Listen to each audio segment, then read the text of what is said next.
Fourth views, चौथा विचार, बाकी ठीक। राष्ट्रीय शोक नहीं, राष्ट्रीय शौक।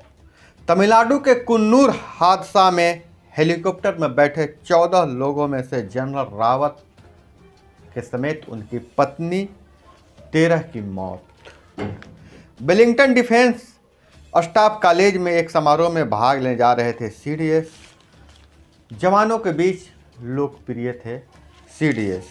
अब बिना इंटरनेट के हो सकेगा यूपीआई पेमेंट। विराट से वनडे कप्तानी छीना रोहित नए कप्तान। कोंकणी लेखक मैजो को ज्ञान पीठ पुरस्कार। और वहीं नीतीश बिहार पर खबर डाले तो नीतीश बोले जल्द दुरुस्त होगी मुंगेर की महाने बीआर सिंचाई योजना। बिहार ने की निवेशकों से अपील, विकास की नई यात्रा में सभी बने भागीदार। प्रजनन दर घटाने के लिए सरकार प्रयासरत। आबादी बढ़ेगी तो लोगों को खेती की ज़मीन पर बनाना पड़ेगा मकान। राज्य के प्रारंभिक स्कूलों में बच्चों के मध्याह्न भोजन की जिम्मेवारी अब मुक्त होंगे शिक्षक। मध्याह्न भोजन की जिम्मेवारी से शिक्षकों को मुक्त किया जाएगा। और रिश्ते में बदल रही दोस्ती, शादी के बंधन में बंधेंगे तेजस्वी और अलेक्सिस। तेजस्वी यादव की शादी होने जा रही है अलेक्सिस के। राम विवाह के दिन हुई घोषणा। कोड़पति उत्पाद अधीक्षक के पास नोट गिनने की मशीन। पटना में 1 बीघा में घर। उत्पाद अधीक्षक के पटना, खगड़िया व मोतिहारी के ठिकानों पर एसवीयू का छापा। मुंगेर की तारापुर से खबर निकल कर आ रही है। मुख्यमंत्री का जनसंवाद में नीतीश बोले किसी को चिंता करने की जरूरत नहीं, हर दायित्व को पूरा करेंगे। और पंचायत चुनाव पे नजर डाले तो 10वें चरण में हुई 63.90% वोटिंग। गया में सर्वाधिक 75.76 मत पड़े। वहीं भोजपुर में सबसे कम मात्र 46.3% मत पड़े हैं। हाई कोर्ट ने कहा परिवार में बेटी से ज़्यादा बहू का हक। जज की पिटाई केस में सीआईडी को जांच रिपोर्ट 4 हफ्ते में पेश होगा निर्देश। वहीं स्विट्जरलैंड से खबर आ रही है बिना तकलीफ में के महज 1 मिनट में इच्छा मृत्यु देगी यह मशीन। मनचाही जगह पर ले जाकर इसे किया जा सकता है ऑपरेट। दक्षिण अफ्रीका में पीड़ितों के भर्ती होने वाली संख्या दुगनी हुई। ओमिक्रॉन का कहर है। और शिक्षा और रोजगार से खबर पर नजर डालें तो मैट्रिक इंटर परीक्षा के लिए 87 केंद्रों पर होगा सत्यापन। बगैर सूचना के गायब मिले कई विभागों के शिक्षक। 865 नर्सों की बहाली के लिए अंतिम चयन लिस्ट हुआ जारी। और वहीं वार्ड सचिव के भविष्य पर फैसला के लिए विभिन्न दलों में मंथन चल रहा है। वार्ड सचिवों की नौकरी मिलेगी या इनका कार्यकाल समाप्त किया जाएगा, इस पर मंथन जारी है। हालांकि विपक्ष ने वार्ड सचिवों का साथ देने का वादा किया है। सस्ता कर जारी रहेगा, बैंकों में नकदी घटेगी ताकि महंगाई नियंत्रण में रहे। महंगाई पर रोक लगाने की कवायद शुरू हो चुकी है। और जमुई से खबर निकल कर आ रही है नवनिर्वाचित वार्ड सदस्य के पति को गोलियों से भुना और मौत हो गई। और शराब बनाने के लिए रोका तो सगे भाई ने पति पत्नी पर किया जानलेवा हमला। नमस्कार, मैं अभय कुमार, आप देख रहे हैं फोर्थ व्यूज। साथ खबर पर बने रहने के लिए चैनल को सब्सक्राइब कर लीजिए। वीडियो पसंद आए तो एक लाइक जरूर कीजिए। अब नज़र डालते हैं आज के विशेष खबरों पर, इनके विस्तार पे। तो सबसे पहले हम आपको बता दें कि बिपिन रावत, सीडीएस के बिपिन रावत की मृत्यु हो गई है। ठोक तंत्र का परिवार अपने सारे ऑडियंस की तरफ से उन्हें भावभीनी श्रद्धांजलि अर्पित करता हूं। ये जो हादसा हुआ है तमिलनाडु के कुन्नूर में हुआ है। और जो सीडीएस थे अपनी पत्नी और 14 जवानों के साथ जा रहे थे। वेलिंगटन डिफेंस स्टाफ कॉलेज में समारोह था, उसमें भाषण देने जा रहे थे, भाग लेने जा रहे थे। वहीं इन 14 लोगों से जिंदा बचे ग्रुप कैप्टन वरुण सिंह की हालत गंभीर। वेलिंगटन के सेना अस्पताल में इलाज जारी है। वहीं हादसे पर नजर डाले तो प्रथम दृष्टया हादसे की वजह धुंध और एयरफोर्स ने क्रैश की जांच की। आज दिल्ली लाए जाएंगे जनरल रावत और पत्नी के शरीर। सरकार संसद में देगी बयान। देश के पहले chief of defence staff CDS general Bipin Rawat की बुधवार को एक हेलीकॉप्टर हादसे में मौत हो गई। वे तमिलनाडु के कोयम्बटूर जिले के सुलूर एयरफोर्स स्टेशन से वेलिंगटन स्थित डिफेंस स्टाफ कॉलेज जा रहे थे। हेलीकॉप्टर में उनके साथ उनकी पत्नी मधुलिका रावत समेत कुल 14 लोग सवार थे। हादसे में रावत व उनकी पत्नी समेत 13 लोगों की मौत की पुष्टि हो गई है। हम इस खबर पर और विस्तार से नज़र डालने का प्रयास करते हैं कि दोपहर करीब 12:22 में इस हादसे में घायलों को बेस अस्पताल पर लाया गया था। वहीं अगर हम नज़र डालें कि सुबह 8:47 विशेष विमान से कोयम्बटूर पहुंचे थे बिपिन रावत और वहीं से वह डिफेंस कॉलेज में के समारोह में शिरकत करने जा रहे थे। स्थानीय लोगों की माने तो अस्पताल में बहुत धुंध थी। क्रैश की आवाज़ सुनी। हादसा कुन्नूर में नीलगिरी पहाड़ियों के बीच हुआ है। एक स्थानीय नागरिक के नारायण के मुताबिक बुधवार को आकाश में बहुत ज़्यादा धुंध थी। उन्होंने तेज आवाज़ सुनी और फिर दूर से आग की लपटें देखी गई। पी कृष्णस्वामी के मुताबिक तेज आवाज़ सुनकर वे घर से निकले तो हेलीकॉप्टर पेड़ों से टकराकर घाटी में क्रैश हो गया था। हेलीकॉप्टर लपटों से घिरा था। कुछ लोग हेलीकॉप्टर से बाहर कूदे मगर वे जल रहे थे। मदद के लिए पुकार रहे थे मगर आग बहुत ज़्यादा थी, इसलिए ग्रामीण कोई मदद नहीं पहुंचा पाए। बेस कैंप से मात्र 10 किलोमीटर पहले हादसा हो गया और क्रैश विमान से कई सवाल है। हेलीकॉप्टर की अगर गुणवत्ता की बात करें तो Mi-75V तकनीक कुशलता में बेजोड़ हेलीकॉप्टर है। तकनीकी खामियां छेड़छाड़ हो सकता है कि नहीं हो सकता है तो उड़ान से पहले ट्रिपल चेक होते हैं। सुल्लूर व वेलिंगटन दोनों ही सैन्य प्रतिष्ठान है। बाहरी छेड़छाड़ संभव नहीं है। फ्लाइट क्रू की क्षमता हादसे में यह भी देखा जाता है कि जो उसके क्रू मेंबर है पायलट दक्ष थे कि नहीं दक्ष थे। तो ए मास्टर ग्रीन सर्टिफाइड पायलट थे जिनकी परीक्षा में बैठने के लिए 2000 घंटे की उड़ान का अनुभव चाहिए। अब यह देखा जाए कि ओवरलोड था क्या हेलीकॉप्टर। 24 लोग बैठ सकते थे इस हेलीकॉप्टर में, मात्र 14 लोग बैठे थे। हेलीकॉप्टर की पीलोड क्षमता 4000 किलो है। तो मतलब ऐसा नहीं है कि इसमें वजन ज़्यादा था, वजन भी कम था। इंजन की अगर बात करें तो हेलीकॉप्टर ट्विन इंजन वाला था, मतलब डबल इंजन था। इस ऊंचाई पर एक इंजन ही काफ़ी था। अब जो सवाल उठ रहे हैं उन सवालों पर हम नजर डालते हैं। स्थानीय लोगों के मुताबिक मौसम खराब था, फिर उड़ान क्यों भरी, यह सवाल उठाया जा रहा है। तस्वीरों से जाहिर है पायलट ने लैंडिंग का प्रयास नहीं किया बल्कि क्रैश होकर गिरा।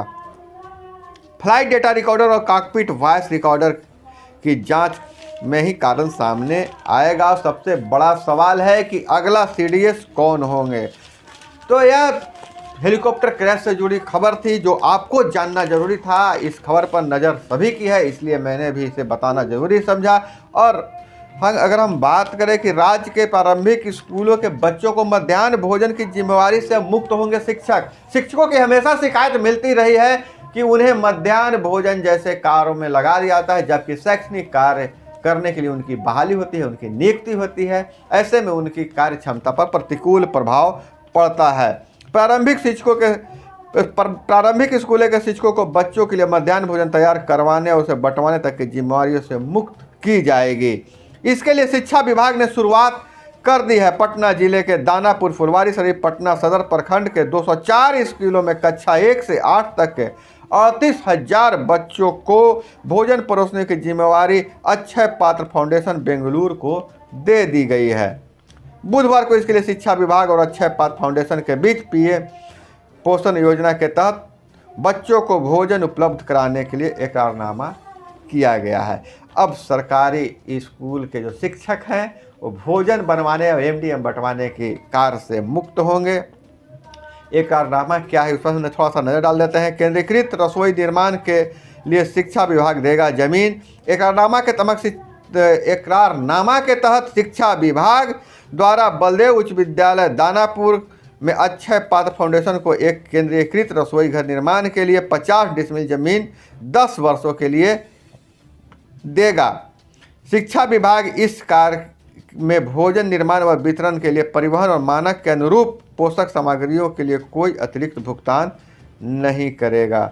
वहीं Ayush health and wellness centre में लगेगी योग की पाठशाला। स्वास्थ्य मंत्री मंगल पांडे ने कहा कि हाल ही के वर्षों में योग के प्रति लोगों का विश्वास बढ़ा है। केंद्र और राज्य सरकार का योग के प्रचार प्रसार का लगातार कर रही है। उन्होंने Ayush health and wellness centre में योग उपचार के साथ योग सिखाया जाएगा। और हम अगर नज़र डालें हैं सबसे बिहार का हॉट खबर पर नज़र डालें तो तेजस्वी और ओलेकिक्स की शादी। लालू के राजनीतिक वारिस तेजस्वी यादव शादी के बंधन में बंधेंगे।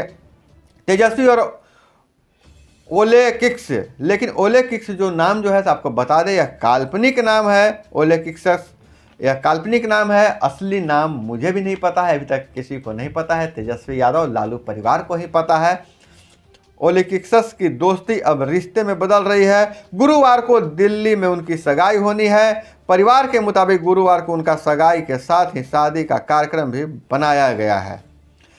हालांकि परिवार के कई लोग अगले वर्ष फरवरी में धूमधाम से शादी करने की राय दे रहे हैं। ओलेकिक्स का परिवार मूलतः चंडीगढ़ का रहने वाला है, दिल्ली के वसंत कुंज में रहता है। परिवार व्यवसायी है। अगर हम लालू परिवार पर नज़र डालें तो तेजस्वी के रिश्तेदार दिल्ली पहुंचे हैं। कोरोना काल के मद्देनजर अधिकतम 50 से 60 लोग ही शामिल होंगे। परिवार में 3 एमएलए और 1 एमएलसी है, 1 सांसद है। राजद अध्यक्ष लालू यादव के 7 बेटे और 2 बेटे हैं, जिनमें तेजस्वी यादव सबसे छोटे हैं। लालू परिवार में अभी 3 एमएलए तेजस्वी तेज प्रताप और चिरंजीवी राव, 1 एमएलसी राबड़ी देवी और 1 सांसद मीसा भारती है। और पटना से घोटाले की खबर जो आ रही है, करोड़पति उत्पाद अधीक्षक के पास नोट गिनने की मशीन पाया गया है। भाई इस पर थोड़ा सा नज़र डाल लिया जाए, क्या क्या है इनके पास, बरामद क्या क्या हुआ है। आय से अधिक, गिनती नहीं भूल जाइएगा, 94 करोड़ 5,000 रुपये की संपत्ति के मामले में केस दर्ज हुआ है। पत्नी के नाम से 3 फ्लैट, पिता के नाम से 20 प्लॉट के दस्तावेज मिले हैं। 10 गायों का खटाल, खूबसूरत बागान भी बना रखा है उत्पाद अधीक्षक ने।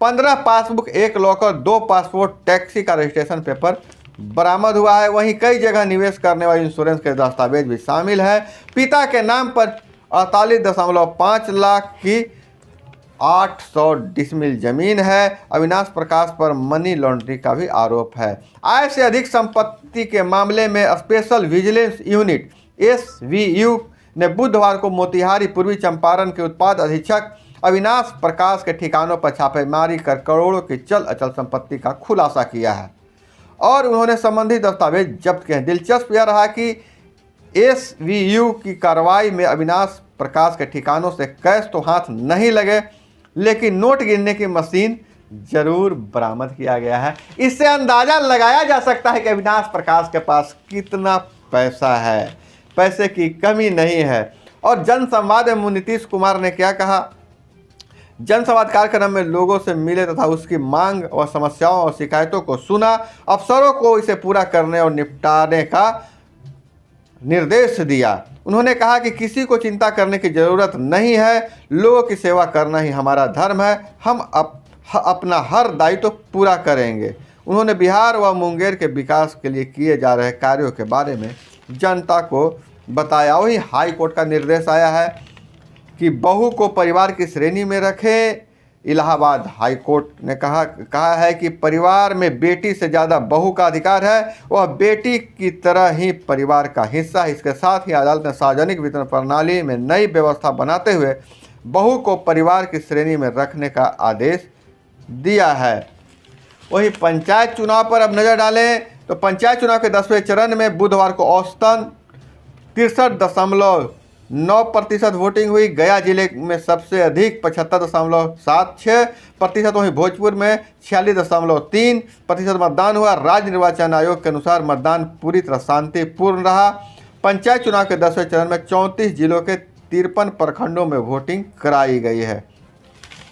मतदान के मद्देनजर कड़ी सुरक्षा व्यवस्था की गई थी। और वहीं अगर नज़र डालें कि इस पंचायत चुनाव का कुछ साइड इफेक्ट भी नज़र आ रहा है, लेकिन उससे पहले मैट्रिक इंटर की परीक्षा के लिए 87 केंद्रों का होगा सत्यापन। बैठने की क्षमता को लेकर और मूलभूत सुविधाओं तक की हो रही है जांच। अगले वर्ष फरवरी में होने वाले इंटर मैट्रिक परीक्षा के लिए जिले में बनाए गए केंद्रों का सत्यापन किया जाएगा। दोनों ही परीक्षा के लिए चयनित कुल 87 केंद्रों पर छात्र छात्राओं के बैठने की क्षमता, बेंच डेस्क की उपलब्धता, पेयजल, रोशनी, चारदीवारी से लेकर शौचालय समेत अन्य मूलभूत सुविधाओं की जांच पड़ताल की जाएगी। और वहीं अगर हम नज़र डाल रहे हैं तो जमुई से खबर आ रही है कि नवनिर्वाचित वार्ड सदस्य के पति को गोली मार दिया गया है। घर से 200 मीटर दूर ले जाकर 7 गोली मारा गया है। मृतक की पत्नी ने बताया कि चुनाव के दौरान संजय व उसके परिजनों द्वारा धमकी दी थी। यहाँ तक कि कहा गया जाता था कि चुन जीतने के बाद शपथ ग्रहण नहीं करने देंगे। बीती रात 8:30 बजे संजय यादव अपने पिता व भाइयों के साथ घर आया। उसके पति को जबरन उठाकर घर से 200 मीटर दूर ठकुरी यादव के घर पर गोली मारकर हत्या कर दी। राजकुमार के पुत्र जाठो यादव ने बताया कि सुफल यादव से 15 कट्ठा जमीन को लेकर उसके परिवार का विवाद चल रहा था। 15 साल पहले 2006 में सुफल यादव ने दादा की भी हत्या कर दी थी।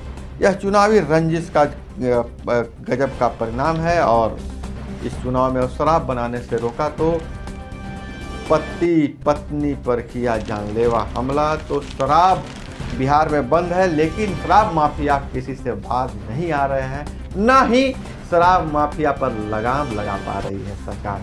पुलिस विभाग भी इस पर लगाम नहीं लगा पा रही है। हालांकि सरकार सख्त है। मुख्यमंत्री का दावा है कि शराब पर और शराबबंदी पर हमारी सख्त नज़र रहेगी। और वहीं दूसरी बार अगर नज़र डालें कि पंचायत चुनाव को लेकर इस बार सरपंच को बहुत ज़्यादा अधिकार मिलने वाला है। इसको लेकर एक मसौदा तैयार किया जा रहा है।